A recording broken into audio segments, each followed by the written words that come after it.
Hello everyone. Hello everyone. एक बार clear कर दो, मेरी आवाज़, वॉइस और ऑडियो क्लियर है कि नहीं है? ऑडियो वीडियो क्लियर है?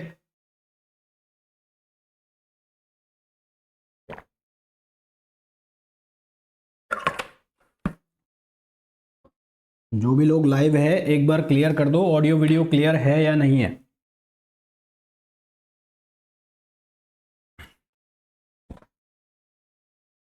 ओके। देखो भाई, कल हम लोग स्टार्ट कर चुके हैं सॉलिड स्टेट फिजिक्स, जिसमें हमने बेसिक बेसिक चीज़ों की बात की थी। हमने बात की थी क्रिस्टलोग्राफी क्या होता है, हमने बात की थी क्रिस्टलाइन सॉलिड क्या होते हैं, हमने बात की थी नॉन क्रिस्टलाइन सॉलिड क्या होते हैं, और फिर उसके बाद हमने ये देखा था कि लैटिस को कैसे डिफाइन करेंगे, बेसिस को कैसे डिफाइन करेंगे, और देन हमने बात की थी कि क्रिस्टल क्या होता है, दोनों का कॉम्बिनेशन, है ना। आज उसके हम आगे डिस्कस करेंगे कुछ चीज़ें। तो लैटिस की मैं बात कर रहा था कल। कल मैंने आपको बताया था एक होता है लीनियर लैटिस, एक होता है प्लेनर लैटिस, और एक होता है स्पैटियल लैटिस या स्पेस लैटिस। तो उसी चीज़ से वापस कंटिन्यू करते हैं, है ना। मैं वापस वहीं से कंटिन्यू कर रहा हूँ, लैटिस से। तो लैटिस क्या होता है ये हम बात कर चुके हैं, हम ये बात कर चुके हैं लैटिस क्या होता है। अभी मैं बात करूंगा लैटिस में प्लेनर लैटिस की, पहले बात करूंगा। प्लेनर लैटिस के बाद फिर मैं स्पैटियल लैटिस की बात करूंगा, यानी कि स्पेस लैटिस की बात करूंगा। तो मैं एक प्लेनर लैटिस बना रहा हूं यहां पर, और ये लैटिस हमारे बार बार काम आएगा। तो ऐसे बना देता हूं मैं।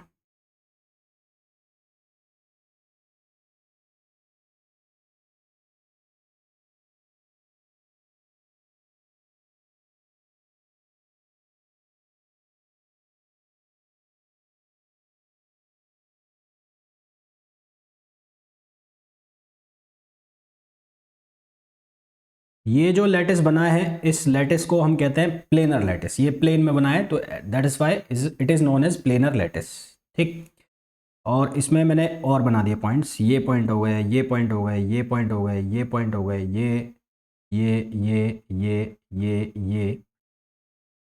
ये लैटिस बन गया, है ना। ये अरेंजमेंट देखो आप, रिपीटेटिव अरेंजमेंट है, सभी एक दूसरे के रेस्पेक्ट में आइडेंटिकल है। कहीं से भी इसकी सराउंडिंग आप चेक कर लो, किसी भी पॉइंट की कहीं से भी चेक करोगे तो हर एक पॉइंट आपको आइडेंटिकल दिखाई दे रहा है। तो ये एक लैटिस बन गया, और ये प्लेनर लैटिस है। अब इस लैटिस में एक और कंसेप्ट होता है जिसको कहते हैं यूनिट सेल, है ना। क्या कहते हैं उस कॉन्सेप्ट को? Unit cell. Unit cell. Unit cell ठीक वैसे ही है जैसे कि आप एक वॉल बनाते हो, वॉल मतलब दीवार। आप एक दीवार बनाते हो और वो दीवार ईंटों से मिलकर बनी हुई है, वो दीवार ईंटों से मिलकर बनी हुई है। ये ईंटें लगी हुई है, ईंट मतलब ब्रिक्स, तो ये ब्रिक्स लगी हुई है, और हर ब्रिक का साइज क्या है? सेम है। हर ब्रिक का क्या है? साइज क्या है? सेम है। तो ये ब्रिक लगी हुई है और हर ब्रिक का साइज क्या है? सेम है। अगर आपको दीवार का एरिया पता लग जाए कि दीवार, ये जो वॉल है इसका एरिया इतना है, तो आप number of BRICS find out कर सकते हो। तो आप ये कह सकते हो कि जो ब्रिक है इस पूरी वॉल की सबसे छोटी यूनिट है, और इस ब्रिक का यदि लगातार रिपीटेशन किया जाए तो ये वॉल बन जाएगी, है ना। मैं ये कह रहा हूं कि एक वॉल जो है, एक वॉल नंबर ऑफ ब्रिक्स से बनी हुई है। अब ब्रिक्स जितनी भी हैं सभी आइडेंटिकल शेप और साइज की हैं। तो अगर आपको ये पता लग जाए कि वॉल का एरिया क्या है, तो आपको नंबर ऑफ ब्रिक्स का आइडिया हो जाएगा कि इस वॉल के अंदर लगने वाली नंबर ऑफ ब्रिक्स क्या है। या यूनिट सेल का वॉल्यूम और एरिया आपको पता है, तो आप टोटल जितने भी साइज की आपको दीवार बनानी है उससे आप नंबर ऑफ ब्रिक्स बता सकते हैं। तो जिस तरह से आपने वॉल बनाने के लिए एक जो ब्रिक है उसको यूनिट सेल लिया, मतलब एक ब्रिक है वो आइडेंटिकल होके एक वॉल बना रही है, ठीक इसी तरह से लैटिस के अंदर भी एक सेल बनी हुई है, और उस सेल के लगातार रिपीटेशन से आपको एक लैटिस बनता हुआ दिखाई दे रहा है। जैसे कि अगर मैं बात करूं यहां पर, तो यहां पर अगर मैं बात करूं, इसको इसको लेता हूं इसको, तो ये साइड को मैंने लिख दिया ए। ये ए और बी क्या है अभी थोड़ी देर बाद बात करूंगा मैं। और ये साइड को लिख दिया मैंने बी। ठीक है। तो यहां से अगर मैं इसको मिलाता हूं, देखो इसको मिला देता हूं, मैं इसको दूसरे पेन से मिलाता हूं। यहां पर ये मिला दिया मैंने इसको ऐसे, फिर इसको यहां पर मिला दिया मैंने ऐसे, फिर इसको यहां पर मिला दूं ऐसे। तो इस तरह से आप देखोगे इसके लगातार रिपीटेटिव अरेंजमेंट्स है। किसके?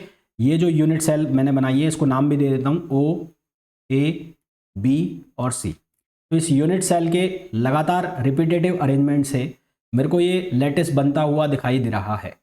ठीक है। तो यूनिट सेल क्या हुआ? Unit cell is the smallest cell, unit cell क्या हुआ, smallest cell of a lattice, एक लैटिस का स्मॉलेस्ट सेल जिसके रिपीटेटिव अरेंजमेंट से हमें पूरा का पूरा लैटिस बन जाता है, बना पाते हैं, तो उसको हम क्या कहते हैं, यूनिट सेल कहते हैं। ठीक है, तो it is a smallest unit, smallest unit which makes a lattice, which makes a lattice after repetitive arrangement, which makes a lattice after repetitive arrangement, repetitive arrangement के बाद इसने क्या बना दिया, लैटिस बना दिया। ठीक, अब ये जो यूनिट सेल है, यहाँ पर जो मैंने आपको यूनिट सेल दिखाई है, यहाँ पर ये यूनिट सेल जो है एक प्लेनर लैटिस के लिए ये यूनिट सेल जो होती है वो पैरेललोग्राम होती है। ठीक है, फॉर मैं नोट लगा के लिख रहा हूँ, आप ध्यान भी रखना, ये ऑब्जेक्टिव क्वेश्चन है। For a planar lattice, for a planar lattice, planar lattice unit cell is a parallelogram. एक प्लेनर लैटिस के लिए जो उसकी यूनिट सेल होती है वो एक पैरेललोग्राम होती है, यानी कि जो मैंने ये वाली बनाई है, ये वाली सेल जो मैंने बनाई है, ये वाली जो सेल बनाई है ये एक पैरेललोग्राम है। ठीक है, ये क्या है, एक पैरेललोग्राम। अब इसकी जो साइड्स है वो साइड्स लिखी है मैंने ए और बी, तो क्योंकि ये 2 डायमेंशन में तो इसका एरिया आएगा, तो इसका एरिया कैसे निकालोगे, तो area of unit cell, area of unit cell, तो इसका एरिया आप कैसे निकालोगे, वो निकालोगे ए क्रॉस बी। ठीक है, इसका एरिया कैसे निकालोगे, वो निकालोगे ए क्रॉस बी। सवाल ये बना कि एक प्लेनर लैटिस के लिए, एक प्लेनर लैटिस के लिए उसका जो यूनिट सेल है वो किस शेप का होता है, तो वो किस शेप का होता है, पैरेललोग्राम शेप का होता है। उसका एरिया कितना होता है, एरिया होता है ए क्रॉस बी, एरिया कितना होता है, ए क्रॉस बी। यहाँ जो ए है और ये जो बी है, इनको बोलते हैं हम फंडामेंटल वेक्टर्स या fundamental translation vectors. Translation vector क्या है इसके बाद हम डिस्कस करेंगे, फिलहाल मैं इनका नाम बता रहा हूँ आपको बस, इनको बोलते हैं fundamental translation vector, fundamental translation vector. ठीक है, तो ये दोनों क्या है, फंडामेंटल ट्रांसलेशन वेक्टर है, ए एक्स डायरेक्शन में है, बी वाई डायरेक्शन में। पहली चीज तो ये हुई, यहां तक क्लियर है बातें, यहां तक क्लियर है।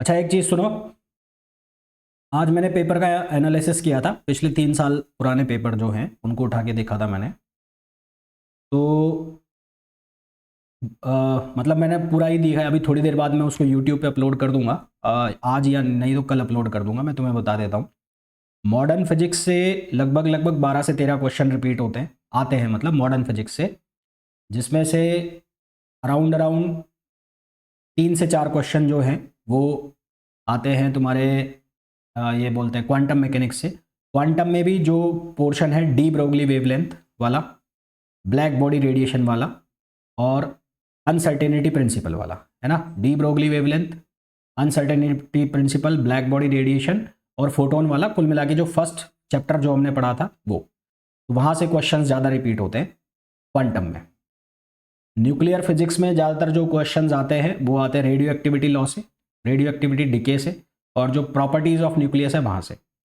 फिर अगर मैं एटॉमिक फिजिक्स की बात करूँ तो जो हमने बोहर्स एटॉमिक मॉडल पढ़ा था वहाँ से क्वेश्चन आते हैं। स्पेशल थ्योरी ऑफ रिलेटिविटी से जो क्वेश्चन आते हैं वो जो गैलीलियन ट्रांसफॉर्मेशन है, गैलीलियन ट्रांसफॉर्मेशन जो है वहाँ से क्वेश्चन बनते हैं स्पेशल थ्योरी ऑफ रिलेटिविटी के। फिर उसके बाद सॉलिड स्टेट फिजिक्स से लगभग और इलेक्ट्रॉनिक्स से मिलाकर 13 क्वेश्चन आते हैं, जिसमें से सॉलिड स्टेट फिजिक्स से 13 में से, सॉलिड स्टेट फिजिक्स में से करीबन 4-5 क्वेश्चन होते हैं, ज़्यादा नहीं होते हैं। सॉलिड स्टेट फिजिक्स से कुल में 4-5 क्वेश्चन होते हैं, बाकी के लगभग 8 के आसपास जो क्वेश्चन हैं वो तुम्हारे इलेक्ट्रॉनिक्स से होते हैं, है ना। बाकी के भी सब्जेक्ट के मैंने बनाए हुए हैं तो मैं यूट्यूब पे अपलोड कर दूंगा, फिलहाल मैं तुम्हें उसका बता देता हूँ। तो सबसे ज़्यादा जो क्वेश्चन है वो इन दोनों सब्जेक्ट से बनते हैं, एक तो तुम्हारा मॉडर्न फिजिक्स और एक ये वाला इलेक्ट्रॉनिक्स एंड सॉलिड स्टेट। उसके अलावा जो मैकेनिक्स वाला पोर्शन है वो वेरिएबल है। मैकेनिक्स से 2022 के अंदर जो क्वेश्चन आए थे वो कुल मिला के 6 क्वेश्चन आए थे, जबकि 2023 के अंदर मैकेनिक्स से करीबन 15 क्वेश्चन थे 2023 में मैकेनिक्स से, और 2022 में 6 क्वेश्चन थे। 2021 में भी ज़्यादा कुछ क्वेश्चन नहीं थे, 7-8 क्वेश्चन थे। तो मैकेनिक्स का 2023 में जो ड्रास्टिकल चेंज देखा था, 2023 में बहुत ज़्यादा क्वेश्चंस आ गए थे। क्वेश्चन सिंपल थे, वो आप कर सकते थे आसानी से, फॉर्मूला बेस्ड क्वेश्चन थे, ऐसे कोई डरावने क्वेश्चन नहीं थे। परंतु मैकेनिक्स का वेटेज इस बार का जो पेपर हुआ था उसमें बहुत ज़्यादा था। तो मैं वो अपलोड भी कर दूंगा, तो आप देख लेना उसको। तो ये मैंने यूनिट सेल की बात की यहाँ पर। अब मैं यूनिट सेल को और क्लासीफाई कर देता हूँ। और कैसे क्लासीफाई कर सकते हैं इसको, जैसे कि मैंने एक बार वापस से बना दिया ये प्लेनर लैटिस।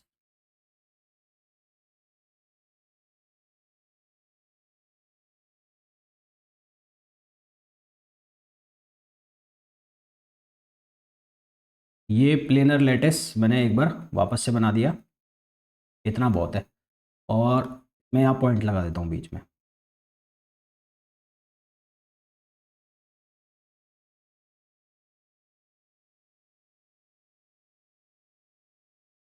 देखो, अब मैं 3-4 यूनिट सेल्स बनाऊंगा। एक बनाई मैंने ऐसी, एक सेल यूनिट सेल मैंने ये बनाई, ठीक है। एक यूनिट सेल मेरी ये है।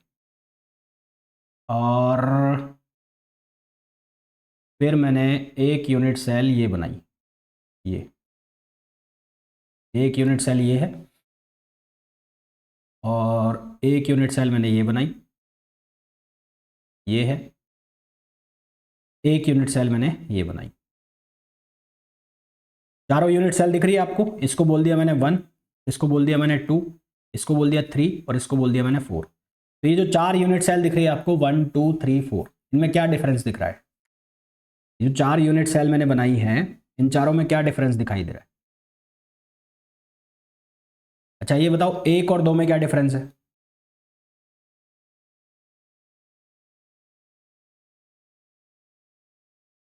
एक और दो में क्या डिफरेंस है? 1 और 2 में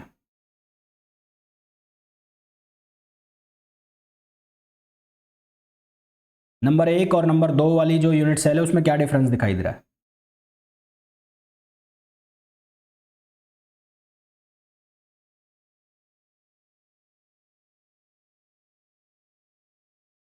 देखो, है क्या कि यहां पर हर कॉर्नर पर एक लेटेस्ट पॉइंट है, परंतु यहां पर एक बीच में भी लेटेस्ट पॉइंट आ गया।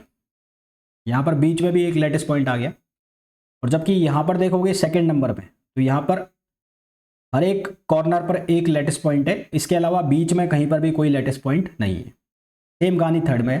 और 1 और 4 एक जैसा है, ठीक है। तो यदि इस तरह की आपकी यूनिट सेल बन रही है, इस तरह की यूनिट सेल बन रही है जिसमें हर एक कॉर्नर पर लेटेस्ट पॉइंट आ रहा है, उसके अलावा कॉर्नर के अलावा बीच में कहीं पर भी कोई लेटेस्ट पॉइंट नहीं है, तो अगर इस तरह की आपकी यूनिट सेल बन रही है तो उसको नाम दिया जाता है प्रिमिटिव यूनिट सेल। उसको क्या नाम दिया जाता है? Primitive unit cell. अगर एक यूनिट सेल इस तरह से बन रहा है कि हर एक लेटेस्ट पॉइंट उसके कॉर्नर पर लोकेटेड है, बीच में कोई भी जो लेटेस्ट पॉइंट है वो नहीं है, तो उसको नाम दिया जाता है प्रिमिटिव यूनिट सेल।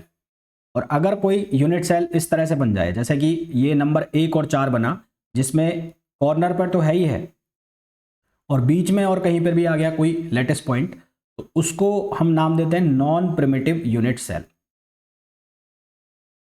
उसको हम क्या नाम देते हैं? Non primitive unit cell. मैं अगेन रिपीट कर रहा हूं, यदि यूनिट सेल इस तरह से बना हो कि जितने भी लेटेस्ट पॉइंट्स हैं वो केवल और केवल कॉर्नर पर लोकेटेड हैं, तो ऐसी यूनिट सेल जो है उसको हम नाम देते हैं प्रिमिटिव यूनिट सेल। और अगर कोई यूनिट सेल इस तरह से है कि कॉर्नर के अलावा इन बिटवीन भी कोई लेटेस्ट पॉइंट आ जाता है, तो उसको हम नाम देते हैं non primitive unit cell. Clear हो गई यहां तक बात?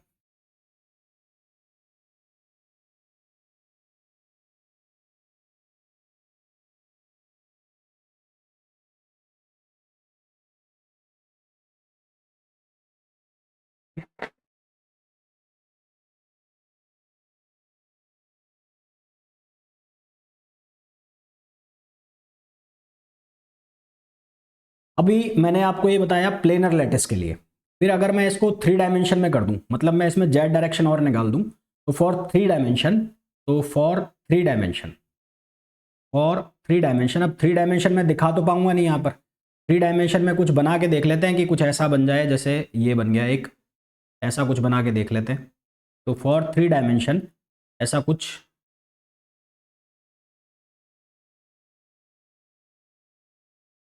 तो फॉर 3 डायमेंशन, मतलब 3 डायमेंशन में लैटिस कुछ इस तरह से अरेंज होगा। तो फॉर 3 डायमेंशनल लैटिस, यानी कि जिसको स्पेशियल लैटिस कहते हैं, स्पैटियल लैटिस कहते हैं, उस केस में जो यूनिट सेल होती है, यहां पर मैंने लिखा वो यूनिट सेल होती है पैरेललोग्राम। 3 डायमेंशन के केस में यूनिट सेल जो होगी वो पैरेलल पाइप्ड होगी, है ना। तो for 3 dimension unit cell is parallelepiped. Unit cell क्या होती है? पैरेललो पाइप्ड होती है। किसके केस में? 3 डायमेंशन के केस में, यानी कि स्पेस लैटिस के केस में। और यहां पर आपकी 3 डायमेंशन चलती है। कौन कौन सी डायमेंशन? एक चलती है ए, एक हो गई बी, और एक डायमेंशन हो जाती है सी। तो इस केस में आपको निकालना पड़ता है वॉल्यूम। तो यूनिट सेल का यहां पर आपको निकालना पड़ता है वॉल्यूम। और वॉल्यूम आप कैसे निकालते हो? वॉल्यूम निकालते हो ए क्रॉस बी, और इसका डॉट प्रोडक्ट किसके साथ? सी के साथ। तो क्वेश्चन आपसे ये पूछ लिया जाता है कि एक 3 डायमेंशन के लिए यूनिट सेल का वॉल्यूम क्या होता है। तो वॉल्यूम क्या हो गया? ए क्रॉस बी डॉट सी। और जो यूनिट सेल है वो कौन सा होता है या क्या होता है? तो वो होता है पैरेललोपाइप्ड। तो एक 3 डायमेंशन के लिए जो उसका यूनिट सेल होता है वो होता है पैरेललोपाइप्ड, और 2 डायमेंशन के लिए उसका जो यूनिट सेल होता है वो होता है पैरेललोग्राम। यूनिट सेल के लिए जो उसका 2 डायमेंशन के लिए है, प्लेनर लैटिस के लिए जो उसका यूनिट सेल है उसका एरिया निकालेंगे ए क्रॉस बी, जबकि 3 डायमेंशन के लिए उसका वॉल्यूम निकलेगा, वो निकलेगा ए क्रॉस बी डॉट सी। यहां तक बात clear?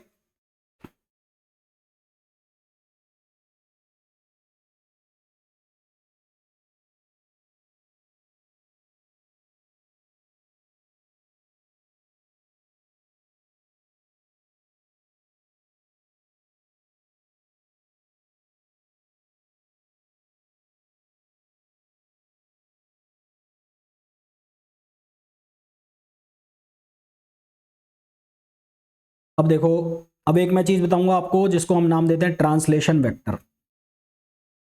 Translation vector, translation vector क्या होता है उसके बारे में हम बात करेंगे। ट्रांसलेशन वेक्टर बनाता हूं, देखो पहले मैं एक बना देता हूं लेटिस, वहां से समझाऊंगा।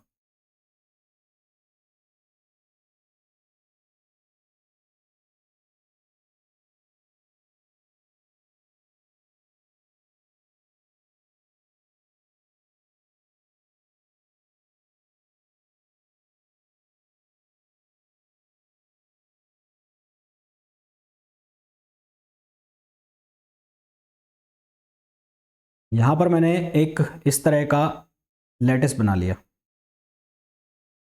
इस पॉइंट को नाम दिया मैंने ए, और इस पॉइंट को नाम दिया मैंने बी, और यहां से एक मैंने सेल बना लिया ऐसे, ऐसे। इस पॉइंट को नाम दे दिया मैंने ओ। एक ये पॉइंट हो गया ए, ये पॉइंट हो गया बी, और ये हो गया सी। फिर यहाँ से 1 2 3 4, और यहाँ से 3 ले जाता हूँ, तो ये बना दिया मैंने एक, एक ये बना दिया मैंने। ये है ई, ये है ओ डैश, ये है ई, ये है एफ, और ये है जी।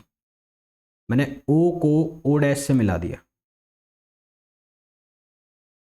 ओ को ओ डैश से मिला दिया ऐसे, यहाँ से, ठीक है। ये मिला दिया मैंने ऐसे। अब एक क्वेश्चन है मेरा। क्वेश्चन क्या है कि मैं अगर यहां पर खड़ा हूं, कहां पर खड़ा हूं? ओ पर खड़ा हूं, और ओ पर खड़ा होकर मैं इसको देख रहा हूं, ओ ई ओ डैश है, ये ओ डैश। ओ पर खड़ा होकर मैं देख रहा हूं, मेरा व्यू जो है वो है O dash E F G. ओ पर मैं खड़ा हूं, ऑब्जर्वर कहां पर है? ओ पर है, और यहां से ये देख रहा है किसको? ओ डैश जी एफ ई को। और एक बार ऑब्जर्वर खड़ा है ओ डैश पर, और ऑब्जर्वर देख रहा है किसको? ओ ए बी सी को। तो मेरे को एक चीज़ बताओ कि जब ऑब्जर्वर ओ पर खड़ा है और ओ डैश को वो देख रहा है तो उसको क्या दिखाई देगा, एक पैरेललोग्राम दिखाई दे रहा है, हाँ और ना।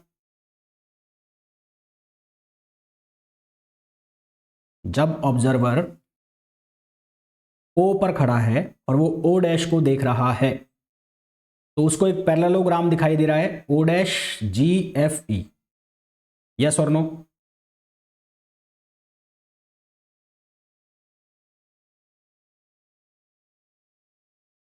इसी तरह से जब ऑब्जर्वर ओ डैश पर खड़ा हुआ है और वो एक पैरेललोग्राम देख रहा है, ओ ए बी सी दिख रहा है उसको। जब ऑब्जर्वर यहां खड़ा है यहां पर, तो यहां से वो नीचे की तरफ देख रहा है तो भी उसको एक पैरेललोग्राम दिखाई दे रहा है, और वो पैरेललोग्राम ठीक वैसा ही है जैसा कि अभी वो वहां पर खड़ा है, यानी कि O dash E F G और ओ ए बी सी दोनों आइडेंटिकल हैं, दोनों पैरेललोग्राम आइडेंटिकल हैं।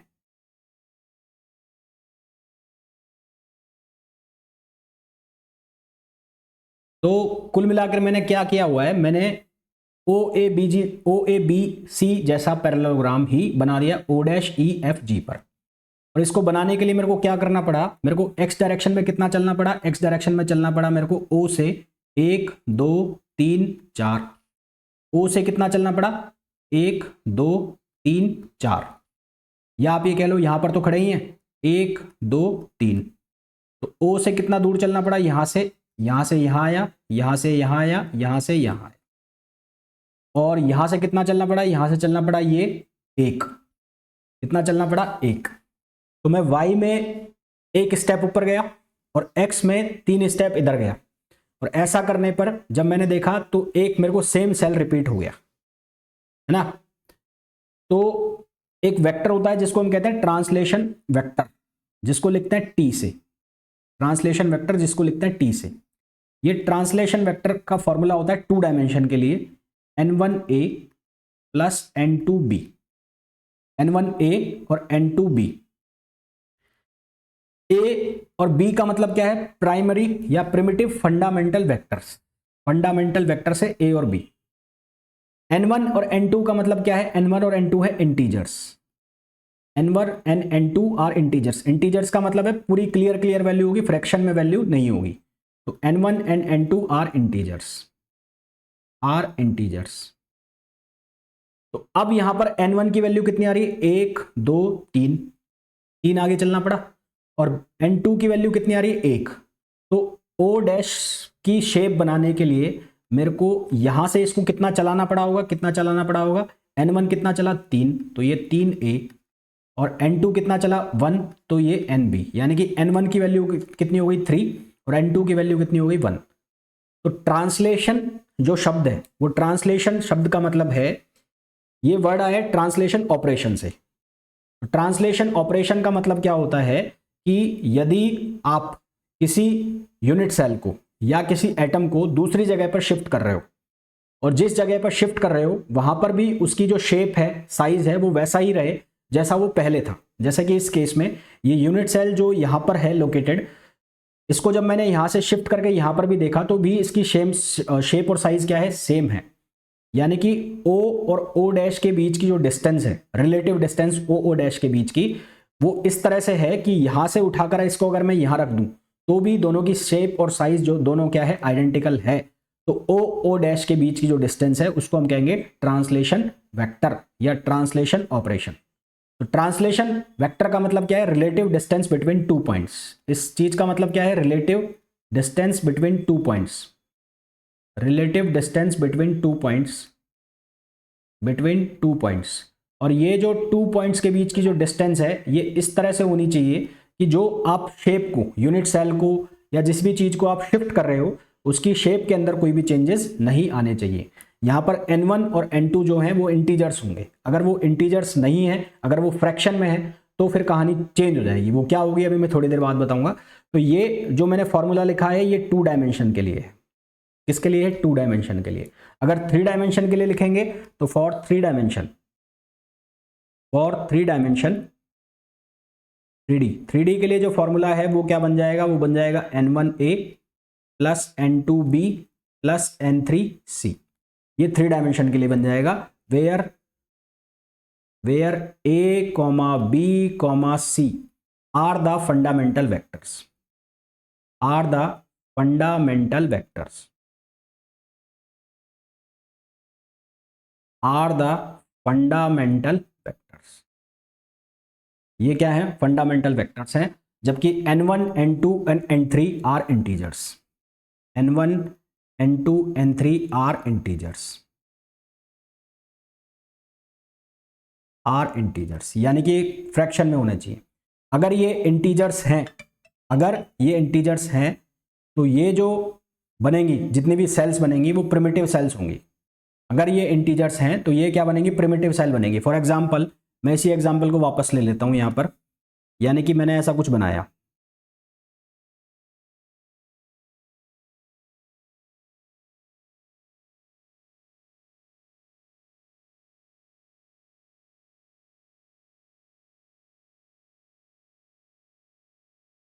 मैं इसको यहां बना लेता हूं वापस। ये हो गया ए और ये हो गया बी, इसको बना लिया वापस। मैं इसको यहां पर शिफ्ट कर रहा हूं, यहां पर, यहां शिफ्ट कर रहा हूं मैं इसको, यहां पर, यहां पर। तो यहां पर शिफ्ट करने के लिए इसको ए में कितना चलना पड़ा होगा? 1, और बी में कितना चलना पड़ा होगा? 1। इसका जो ट्रांसलेशन वेक्टर आएगा, यहां से यहां चला गया, इसका जो ट्रांसलेशन वेक्टर कितना आएगा? n1a और n2b, n2b। तो n1 की वैल्यू कितनी हो जाएगी? 1, और n2 की वैल्यू भी कितनी हो जाएगी? 1। तो ये कितना हो जाएगा? ये हो जाएगा a किधर आया और इधर से 1 ऊपर चला गया, तो ये कितना हो जाएगा? b। ये किसका हो जाएगा? ट्रांसलेशन वेक्टर हो जाएगा। ये क्या हो जाएगा? इसका ट्रांसलेशन वेक्टर। और अगर आप ध्यान से देखो तो ये दोनों प्रिमिटिव हैं, दोनों कौन से बन रहे हैं? प्रिमिटिव सेल बन रहे हैं। अगर कुछ ऐसा केस हो जाए, ऐसा केस का मतलब कुछ इस तरह से आ जाए आपके पास कि यहां पर भी मान लो पॉइंट्स होते, कुछ यहां पर भी कुछ पॉइंट्स होते, लेट सपोज यहां पर भी कुछ पॉइंट्स हैं, n2 2 हो गया, n1 भी 2 हो गया ना, 2 हो गए ना, दोनों 2 2 हो गए, दोनों 2 2 हो गए। यहां ही तो शिफ्ट कर रहा हूं मैं। अगर n1 यहां से यहां गया, 1 ऊपर गया, और यहां से भी तो 1 ऊपर गया, यहां से तो 1 ही ऊपर गया, और यहां से भी तो 1 ही ऊपर गया ना, दोनों इंटीजर्स में आ रहे हैं। और अगर कुछ ऐसा होता, मान लो यहां पर भी पॉइंट्स होते, और ये कुछ ऐसा बनता आपके पास कि प्रिमिटिव सेल आपका ये बन रहा होता, कुछ ऐसा बन रहा होता, ऐसा प्रिमिटिव सेल कुछ ऐसा बन रहा होता, तो यहां से आप कितना शिफ्ट करते? ए, और ये कितना हो जाता? a/2। ये कितना होता? a, और ये कितना होता? a। यहां से शिफ्ट कर रहा हूं मैं, यहां से कितना चला? a/2। और यहां से कितना चलता? यहां से ये चलता b/2। यहां से कितनी डिस्टेंस ऊपर? b/2। अब इस केस में अगर इसका ट्रांसलेशन वेक्टर निकालते, मान लो ये है n1a और ये है n2b, तो n1 कितना हो गया? देखो a 2a और प्लस a/2 कितना हो गया? 3a/2। यानी कि n1 की वैल्यू कितनी हो गई? 3/2, नहीं 5/2 हो गई ना। n1 की वैल्यू कितनी हो गई? 5/2। और n2 की वैल्यू कितनी हो गई? n2 की वैल्यू हो गई है 1/2। तो जब ये नॉन इंटीजर होगा, यहां पर जैसे नॉन इंटीजर आया, तो जैसे ही नॉन इंटीजर आया ये कौन सा बन गया? नॉन प्रिमिटिव हो गया। और जब ये इंटीजर में चल रहा है तो ये कैसा बन रहा है? प्रिमिटिव बन रहा है। तो when n1 n2 are integers, when n1 and n2, when n1 and n2 are integers, जब n1 और n2 इंटीजर्स होंगे, उस केस में जो ये ऑपरेशन होगा, ये कौन सी सेल देगा? ये प्रिमिटिव सेल देगा। ये कौन सी सेल देगा? प्रिमिटिव सेल देगा। और जब n1 n2 क्या होंगे? Non integers, when n1 and n2 are non integers, जब ये नॉन इंटीजर्स होंगे उस केस में ये क्या देगा? नॉन प्रिमिटिव सेल देगा। उस केस में ये क्या देगा? नॉन प्रिमिटिव सेल देगा। ठीक है, जब n1 n2 n3 primitive integers होंगे तो उस केस में हमें जो सेल्स मिलेंगी वो हमें प्रिमिटिव सेल्स मिलेंगी, और जब n1 n2 n3 non integers होंगे तो उस केस में हमें नॉन प्रिमिटिव सेल मिलेंगी। क्लियर है यहाँ तक बात? और जो ये ऑपरेशन है उसको हम कहते हैं ट्रांसलेशन ऑपरेशन, जिसमें कि एक सेल को हम एक जगह से दूसरी जगह पर शिफ्ट कर सकते हैं। क्लियर है यहाँ तक?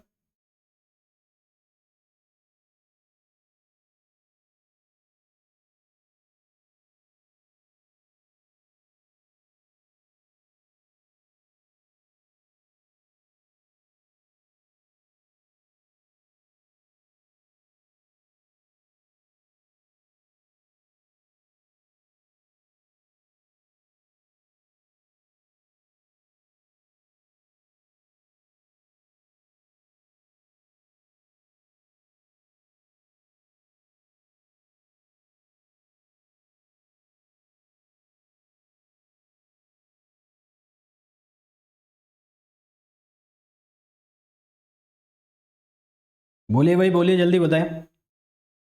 क्लियर है यहाँ तक?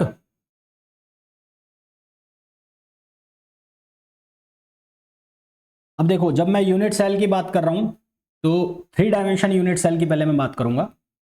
तो for 3 dimension unit cells, for 3 dimension unit cells हमारे पास मेनली 7 तरह की यूनिट सेल्स होती है। जब ब्रेविस लैटिस में आप पढ़ते हो, होती तो वो 13 है, 7 तरह की शेप पढ़ते हो आप, जिनमें से काफ़ी सारे कॉम्बिनेशन सेम रहते हैं, जिसमें से 3 यूनिट सेल्स जो हैं वो आप कॉमनली यूज करते हो। तो 3 कॉमनली यूनिट सेल कौन सी होती है? एक होती है सिंपल क्यूब, सिंपल क्यूब, एक होती है BCC, body centred cube, body centred cube, और एक होती है face centred cube, face centred cube. एक होती है सिंपल क्यूब, एक होती है बॉडी सेंटर्ड क्यूब, और एक होती है फेस सेंटर्ड क्यूब। जब मैं बात करता हूं सिंपल क्यूब, तो सिंपल क्यूब जो है वो इस तरह का बनेगा, ये सिंपल क्यूब है।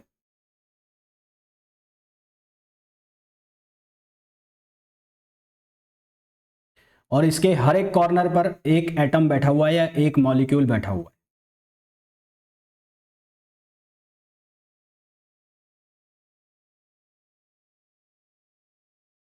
इसी तरह से एक बनेगा बॉडी सेंटर्ड। बॉडी सेंटर्ड का मतलब है कि एक जो एटम है ये कहां पर आ गया? इसके सेंटर में आ गया।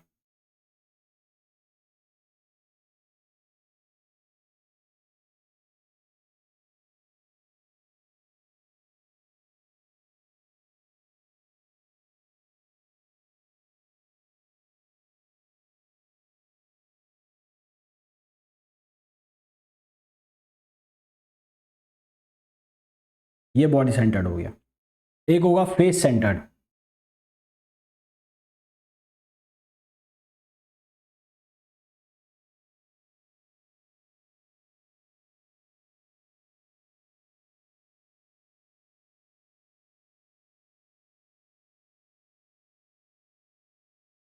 ये कुछ ऐसा होगा।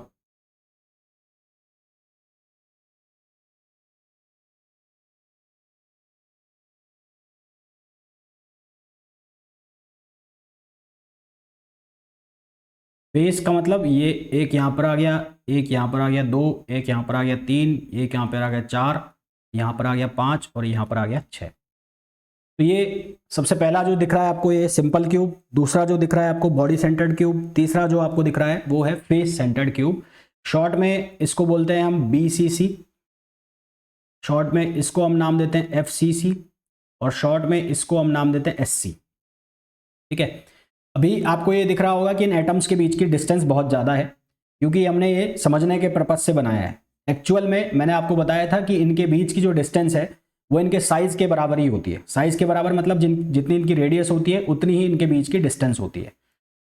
एक्चुअल में अगर मैं बात करूं तो एक्चुअल में ये एक दूसरे से टच करते हुए होते हैं, बिल्कुल पास पास होते हैं। एक्चुअल सिनेरियो ये होता है, ये एक दूसरे के इतने पास पास होते हैं ऐसा लग रहा है कि टच कर रहे हैं। एक्चुअल सिनेरियो ये होता है कि एक दूसरे के इतने पास पास होते हैं कि जैसे एक दूसरे को टच कर रहे हैं। यानी कि अगर ये एटम और इस एटम की बात की जाए तो दोनों एक दूसरे को टच कर रहे होते हैं लगभग, तो इन दोनों के बीच की जो डिस्टेंस है, मान लो इसकी रेडियस r है, इसकी रेडियस भी r है, तो ये जो डिस्टेंस है इन दोनों के बीच की ये होती है a, जो कि यहाँ पर दिख रही है।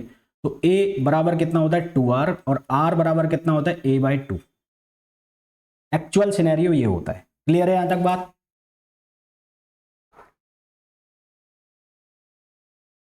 और सेक ऑफ सिंप्लिसिटी, समझने में आसानी के लिए हम ये मान के चलते हैं कि ये बहुत दूर दूर हैं, परंतु एग्जैक्टली एक्चुअलिटी में बात की जाए तो ये बहुत एक दूसरे के पास पास होते हैं, इतने पास होते हैं कि एक दूसरे को लगभग टच कर रहे होते हैं।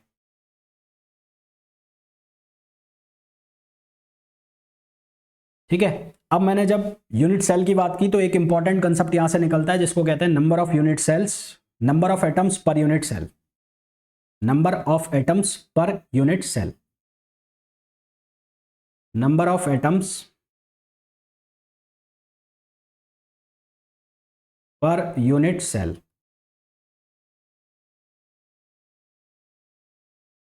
Number of atom per unit cell की मैं बात करूं तो मैंने एक सिंपल क्यूब का स्ट्रक्चर लिया। सबसे पहले मैं सिंपल क्यूब की ही बात करने वाला हूं। तो मैंने एक सिंपल क्यूब का छोटा सा सिंपल क्यूब बना दी मैंने ऐसे।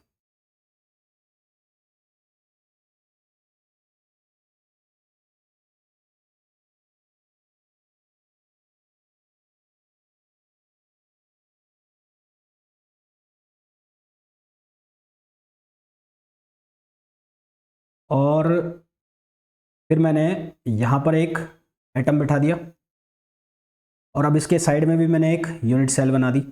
सेम साइज की है, सेम शेप की है, ये यूनिट सेल ये बन गई।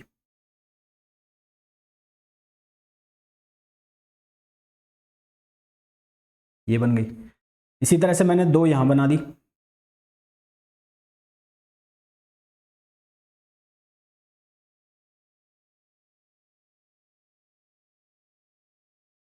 इसी तरह से एक ये हो गई।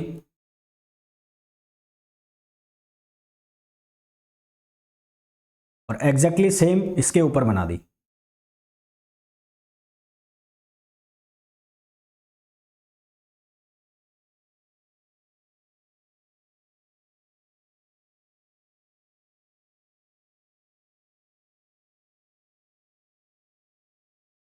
एग्जैक्टली सेम इसके ऊपर भी बनी हुई है। तो अब मेरा क्वेश्चन ये है कि ये वाला जो एटम है, ये वाला जो यहां पर रखा हुआ है, ये एटम कितने सेल्स के साथ शेयरिंग में है। अब मेरा क्वेश्चन ये है कि ये जो एटम जो मैंने आपको ग्रीन कलर से दिखाया हुआ है, ग्रीन डार्क कलर से, ये एटम कितने एटम्स के साथ शेयरिंग में है।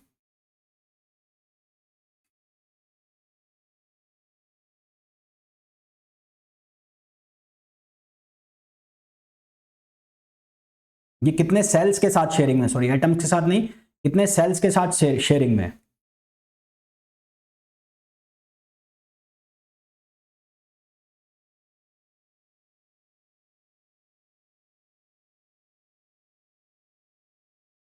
बारह थोड़ी है, 12 थोड़ी, चार नीचे चार ऊपर है, 12 कहां से आ गए। चार नीचे चार ऊपर है, 8 ही तो हुए।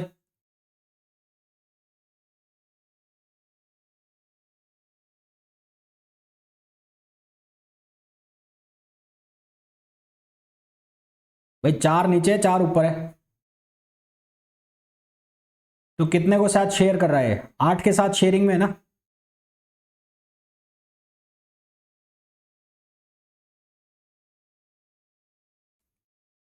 देखो,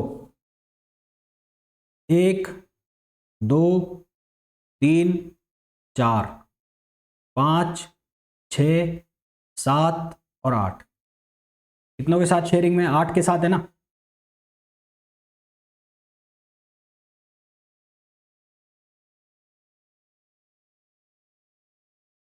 तो क्या मैं ये बोल सकता हूं कि कॉर्नर पर बैठा हुआ जो एटम है, कॉर्नर पर बैठा हुआ एटम 8 अदर यूनिट सेल्स के साथ शेयरिंग में होता है। ठीक है, तो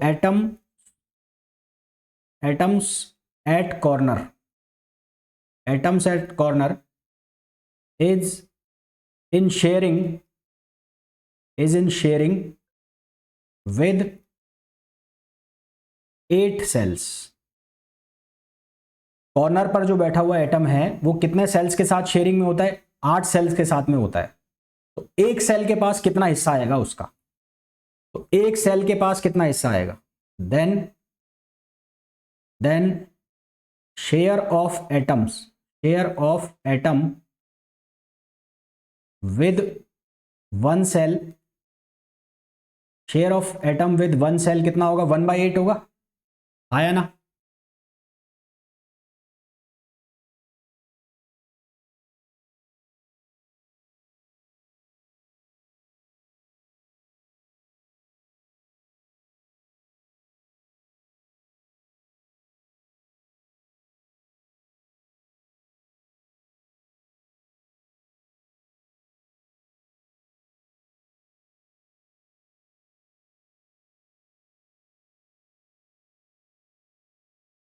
फिर अब मेरे को ये बताओ कि अब मैंने सिर्फ एक सिंपल क्यूब बना दिया, सिंपल क्यूब। अब मैंने सिर्फ और सिर्फ एक सिंपल क्यूब बनाया। अब इस सिंपल क्यूब में एटम जो कॉर्नर्स पर हैं वो है 8, और इसका कंट्रीब्यूशन है 1/8। कॉर्नर पर जो बैठा है उसका कंट्रीब्यूशन 1/8 है। तो इस सिंपल क्यूब के पास टोटल नंबर ऑफ एटम्स कितने हो गए? टोटल नंबर ऑफ एटम्स कितने हो गए इसके पास? टोटल नंबर ऑफ एटम्स कितने हो गए इसके पास? कॉर्नर पर बैठे एटम का कंट्रीब्यूशन है 1/8, और इसके पास 8 कॉर्नर है, 8 कॉर्नर पर एक एक बैठा है। तो टोटल नंबर ऑफ एटम्स कितने हो गए इसके पास?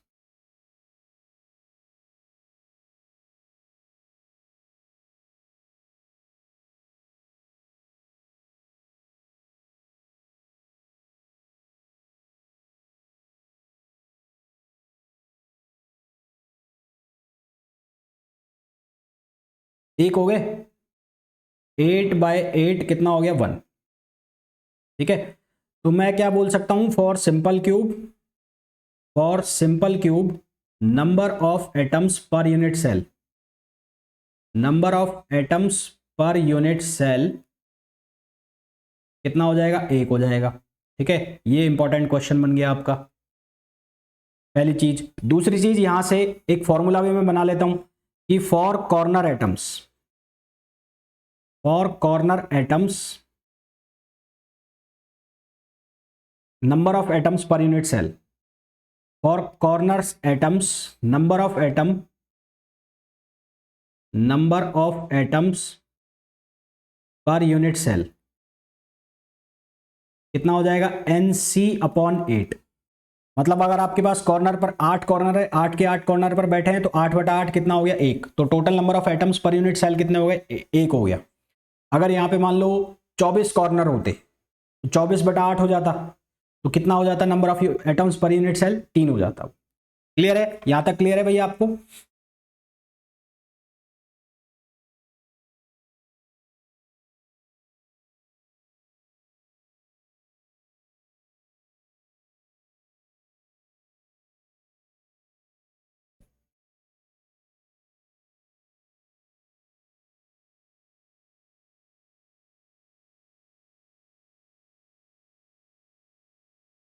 ये तो बात हो गई किसकी? एससी की, सिंपल क्यूब की। फिर हम बात कर लेते हैं बीसीसी की।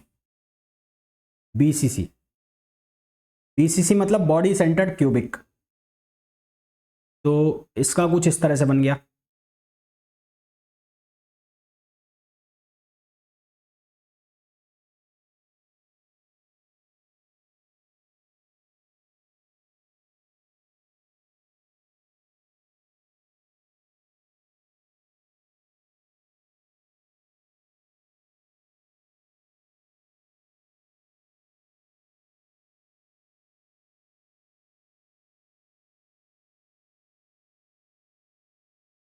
अब ये जो अंदर बैठा हुआ एटम है ये किसी के साथ शेयरिंग में नहीं होगा। Not in sharing with any atom या any cell, not in sharing with any atom, with any cell. ये किसी के साथ शेयरिंग में होगा नहीं, ये किसी के साथ शेयरिंग में नहीं होगा। पर ये कॉर्नर्स वालों का जो कंट्रीब्यूशन है वो कितना है? 1/8 है। भाई इनका कंट्रीब्यूशन कितना होगा 1/8। तो यहां पर number of atoms per unit cell जो है, number of atoms per unit cell वो कितने आ जाएंगे 8/8 +1 क्यों कर दिया, क्योंकि इसका किसी के साथ कोई भी कंट्रीब्यूशन नहीं है, ये किसी के साथ शेयरिंग में नहीं है। तो बीसीसी के लिए, तो for BCC, BCC number of atoms per unit cell, number of atoms per unit cell कितने हो गए 2। बीसीसी के लिए number of atoms per unit cell कितने हो गए 2 हो गए। क्लियर।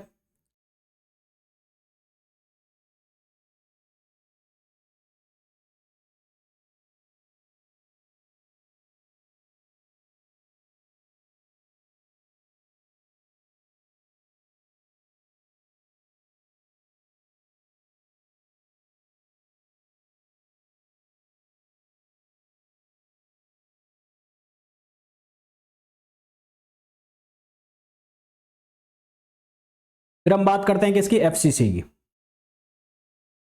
एफसीसी की मैं बात करूं तो एफसीसी स्ट्रक्चर कुछ इस तरह से है।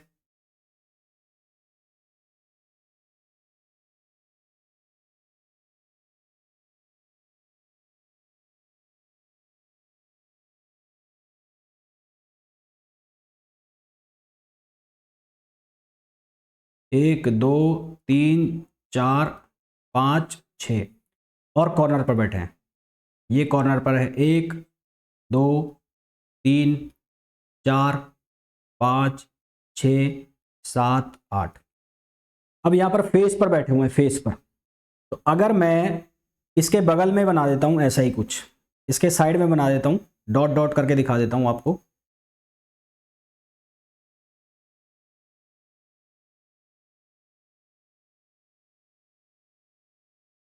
यहाँ बना दिया मैंने।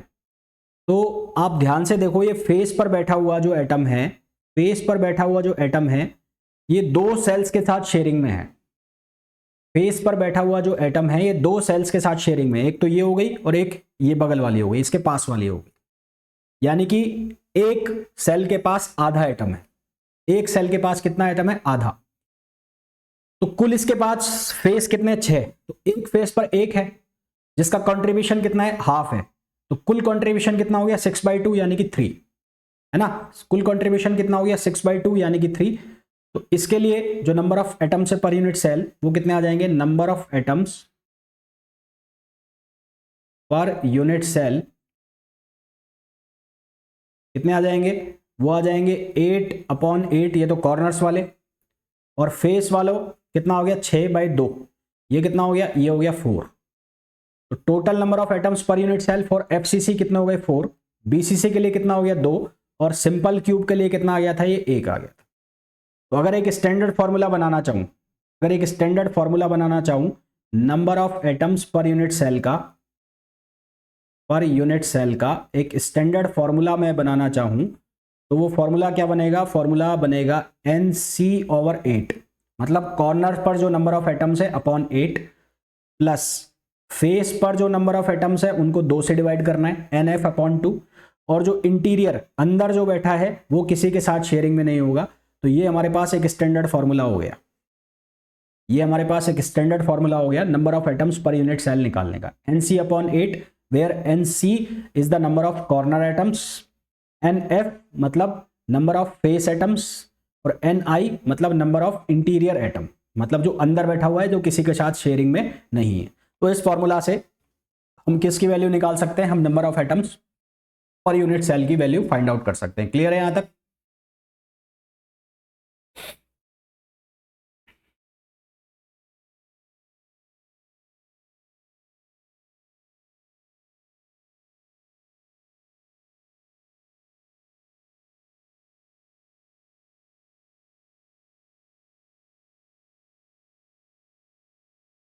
फिर हम बात करते हैं एटॉमिक रेडियस की। एटॉमिक रेडियस, एटॉमिक रेडियस की हम बात करें,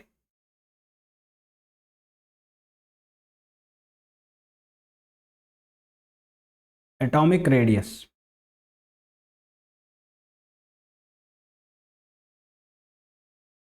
एटॉमिक रेडियस कैसे निकालेंगे, मैंने तुम्हें कहा कि ये बिल्कुल पास पास है एकदम टच करते हुए, मतलब जो तुम्हारा ये इस तरह का बना हुआ है, अभी तुम्हारा इस तरह का स्ट्रक्चर बना हुआ है, ये जहां पे तुम्हें ये दिखाया गया है कि ये बिल्कुल कॉर्नर पर हैं, पर ये एक्चुअल में ऐसे हैं, एक्चुअल में ऐसे हैं, ऐसे एटम्स इस तरह से बने हुए हैं, एक्चुअल सिनेरियो ये है। तो अगर मैं सिंपल क्यूब के लिए उसकी एटॉमिक रेडियस निकालना चाहता हूं, एटॉमिक रेडियस का मतलब है ये रेडियस, जो एटम इसके ऊपर बैठा हुआ है वो रेडियस मेरे को निकालनी है। तो ये डिस्टेंस कितनी है आर, और ये डिस्टेंस भी कितनी है आर, और ये ओवरऑल डिस्टेंस कितनी है, ये है ए। ए तो यहां से मेरे को दिख रहा है साफ साफ 2r किसके इक्वल है, ए के। तो r की वैल्यू कितनी हो गई, a/2। r की वैल्यू कितनी हो गई, a/2, where a is the side of, a is the side of unit cell. a क्या है, side of unit cell.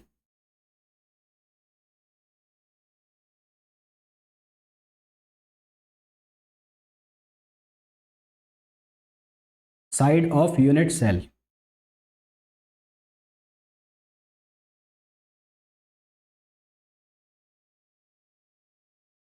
Clear है यहां तक।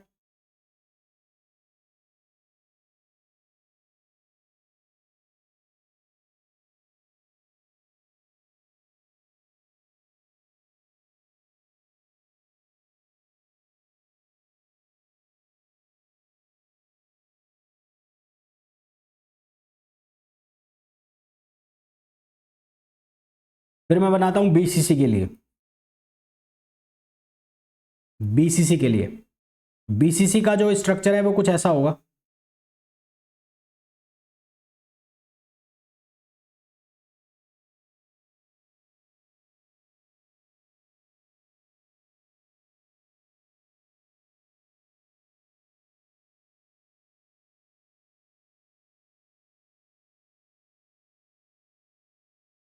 बीसीसी का डायगोनल ये बनेगा, ये डायगोनल होगा, ये डायगोनल हो गया, ठीक है।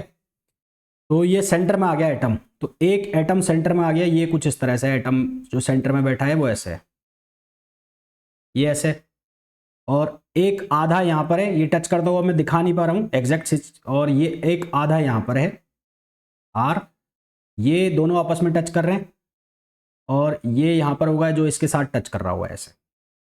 तो एक तो ये वाली शेप बन रही है, ये वाली, ये डायगोनल बन रहा है, ये वाला, ये वाला डायगोनल बन रहा है, और ये डायगोनल है कुछ ऐसे, यहां से और यहां तक की जो डिस्टेंस हो गई वो हो गई 2r, ये आधा ही आ रहा है इसके ऊपर, तो ये डिस्टेंस हो गई r, और ये भी आधा ही आ रहा होगा, तो ये डिस्टेंस हो गई r।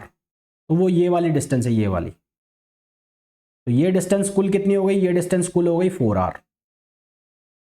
कितनी डिस्टेंस हो गई, 4r। अच्छा, ये जो डिस्टेंस है ये हमें पता है कितनी है, a है, और ये डिस्टेंस भी हमें पता है कितनी है, a है।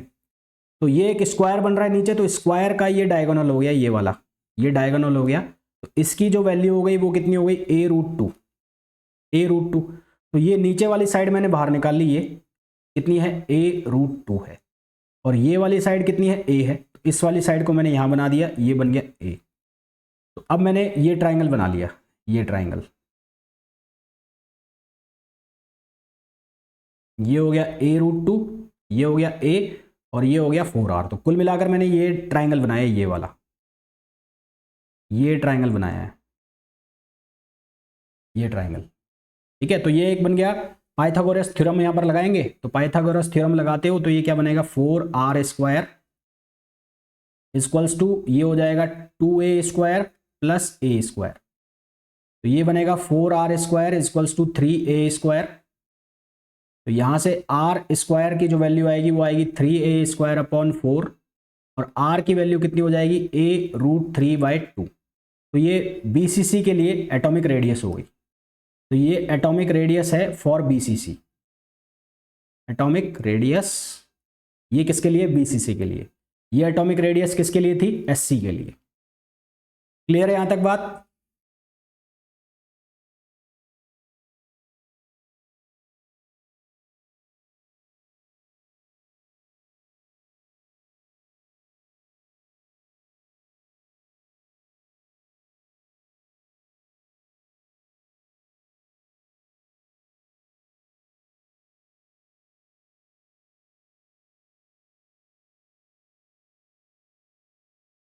इसी तरह से हमें एटॉमिक रेडियस निकालनी होती है एफसीसी की। एफसीसी की एटॉमिक रेडियस निकालेंगे तो वो कैसे निकालेंगे, एफसीसी बनाया मैंने।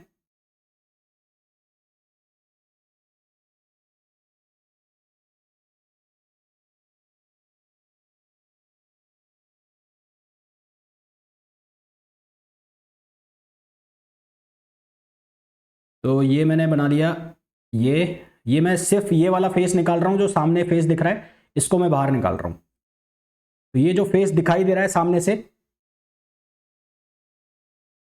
4r²। एक मिनट रुकना, एक मिनट रुकना, कुछ गड़बड़ करी क्या। 2r हाँ 4r 16 होगा नहीं, सही है सही है सही है सही है सही है 16 होगा।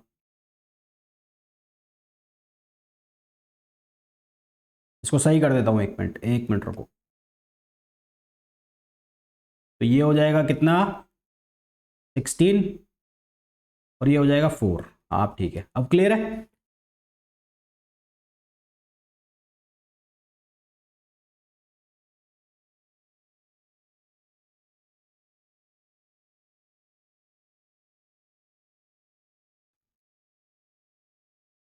अब सही है।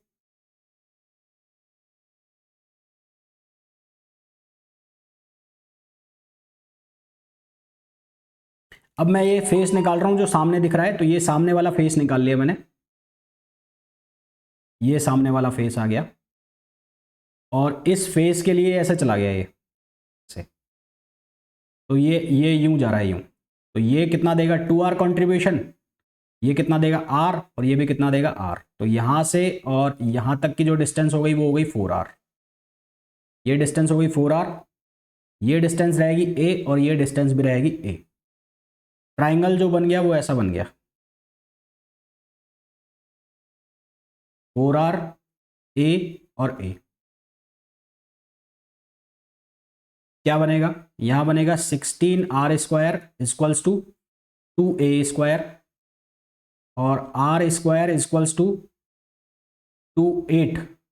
तो ये बनेगा 8 a² अपॉन 8। r की वैल्यू बनेगी a अपॉन 2√2। r की वैल्यू बनेगी a अपॉन 2√2। देखो चेक करो सही है गलत है, सही है गलत है।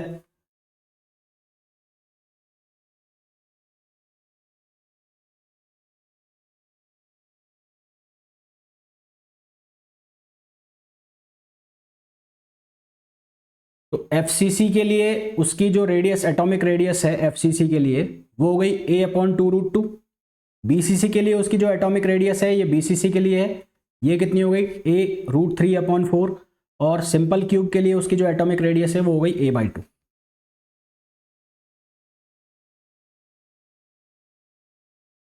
है ना। तो ये याद रखने सीधे सीधे इंपॉर्टेंट क्वेश्चन है, ये सीधे क्वेश्चन बनते हैं। तो ये सिंपल क्यूब के लिए हो गया, ये बीसीसी के लिए हो गया और ये किसके लिए हो गया, ये हो गया एफसीसी के लिए। ठीक है। तो अब नेक्स्ट जो लेक्चर आएगा उसमें हम जो निकालेंगे पैकिंग फ्रैक्शन, पैकिंग फ्रैक्शन निकालेंगे इन सभी के लिए। और इसके साथ साथ ही कल हम डिस्कस करेंगे हेक्सागोनल क्लोज्ड पैक्ड स्ट्रक्चर को भी, एचसीपी को भी कल हम डिस्कस करेंगे।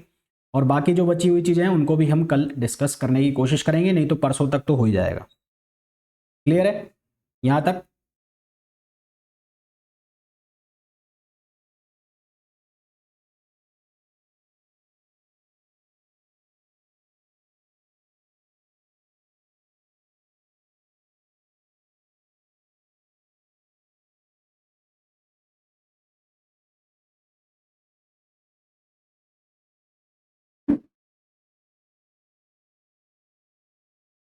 ठीक है चलिए भाई, ओके धन बाय।